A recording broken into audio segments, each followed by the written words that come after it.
আমার এই মেয়েকে নিয়ে যে কি করি, সারাদিন শুধু ঘরের এক কোণে বসে থাকে, বাড়ির একটা কাজেও হাত দেয় না। বিয়ের পর যে কিভাবে সংসার করে খাবে ভগবানই জানে।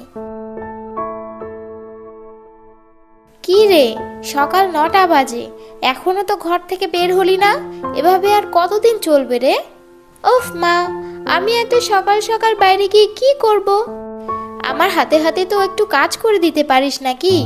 অন্যান্য মেয়েদের গিয়ে দেখিস তো কত সুন্দর মায়েদের সাথে সাথে টুকটাক কাজ করে। না মা, সেটা আমি পারবো না। আমি কাজ করলে আমার শরীরের যত্ন নেব কিভাবে? আর আমি এত সুন্দরী, তোমার তো গর্ব হওয়া উচিত যে তোমার মেয়ে কত সুন্দর। গর্ব হবে না ছাই, তোর মতো মেয়ে যেন ভগবান আর কোনো ঘরে জন্ম না দেয়। আমি তো শুধু চিন্তা করি যে বিয়ের পর তুই কিভাবে সংসার করবি। একদিনও তো শ্বশুর শাশুড়ি নিয়ে খেতে পারবি না মনে হয়। আমার যেভাবে মন চায় আমি সেভাবেই চলবো। আমি কারোর কথা শুনবো না। কেউ যদি আমার পথের কাঁটা হয়ে দাঁড়ায় তাকে আমি উপড়ে ফেলে দেব। তোমার এইসব নিয়ে চিন্তা করতে হবে না মা। এই হয়েছে, মেয়েকে নিয়ে আর পারি না। কি যে করব ভেবে ভেবে আমার মাথায় রক্ত উঠে যায়। বৌমা, তিন্নির তো বিয়ে দিতে হবে। এভাবে ঘরে বসে আর কতদিন? গায়ের লোক যে খুব নিন্দে করে এসব নিয়ে। কিন্তু মা, তিন্নি যে বিয়ে করতে রাজিই হয় না। বলে যে বিয়ে করলে নাকি ওর রূপ নষ্ট হয়ে যাবে।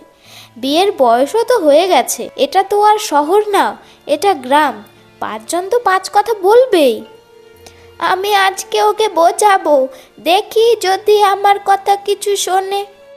আচ্ছা মা, আপনি চেষ্টা করে দেখুন। এতদিন তো আমি রাজি করাতে পারলাম না। তিন্নি রে, তোর তো বিয়ের বয়স হয়ে গেছে, লোকে নানান কথা বলে, তুই বিয়েতে রাজি হয়ে যা মা। ও ঠামি, আমার বয়স মাত্র 21 বছর। এত কম বয়সে কি কেউ বিয়ে করে? আর আমি এখনকার দিনের মেয়ে, ওই কম বয়সে বিয়ে করে নিজের রূপ নষ্ট করতে পারবো না। মানুষ হাজার তপস্যা করেও এত সুন্দর রূপ পায় না, আর আমি পেয়েও তা নষ্ট করে দেব? এটা কখনো হতে পারে না। দিদি ভাই, আমার কথাটা একবার বোঝার চেষ্টা কর। না ঠাম্মি, আমি বিয়ে করে লোকের বাড়িতে থালা বাসন মাজতে পারবো না। তুমি এইসব কথা নিয়ে কেন এসেছো বলো তো? অন্য কিছু কথা থাকলে বলো।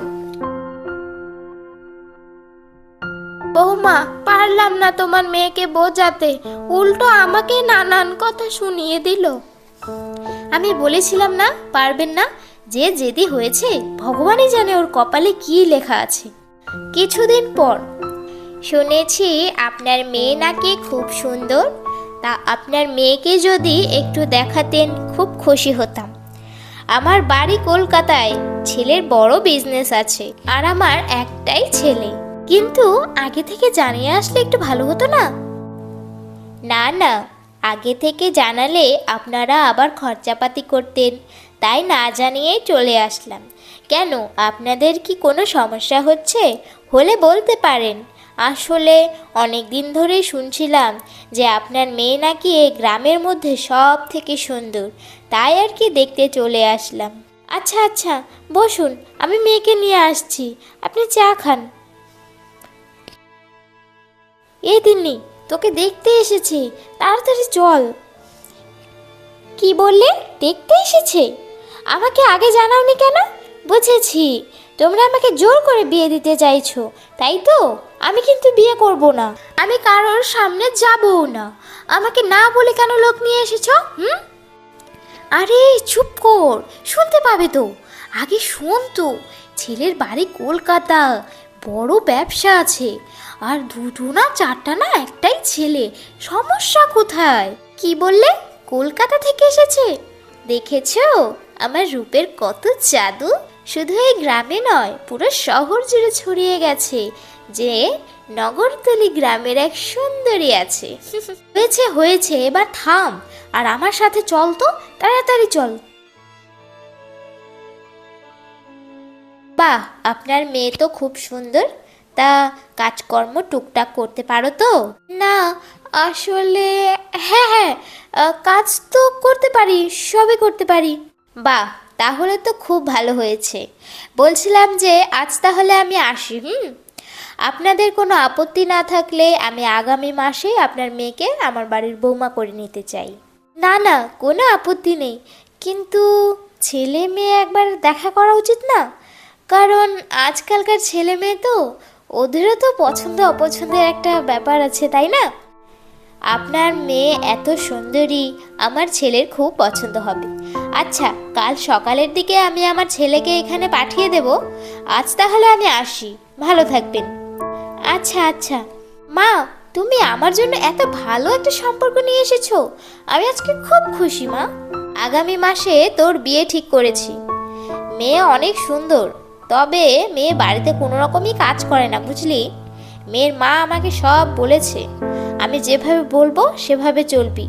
2-3 মাস পরে সব ঠিক হয়ে যাবে। পরের মাসে তিন্নি আর রাজীবের খুব ধুমধাম করে বিয়ে হয়ে যায়। বিয়ের কিছুদিন পর, বৌমা, তোমাকে কিছু কথা বলার জন্য ডেকেছি। হ্যাঁ মা, তাড়াতাড়ি বলুন। আমি আবার রূপচর্চায় বসবো। রোজ রোজ শরীরের যত্ন না নিলে তো আমার খারাপ দেখাবে। আজকে থেকে সংসারের সব দায়িত্ব তোমাকে দিলাম। তুমি সংসারটাকে সামলে রাখবে। বাড়িতে যে কাজের মেয়েটি ছিল, তার পারিবারিক সমস্যার কারণে কাজ বাদ দিয়েছে। তাই এখন থেকে রান্না বান্না সমস্ত কিছুই তুমি করবে, বুঝেছো?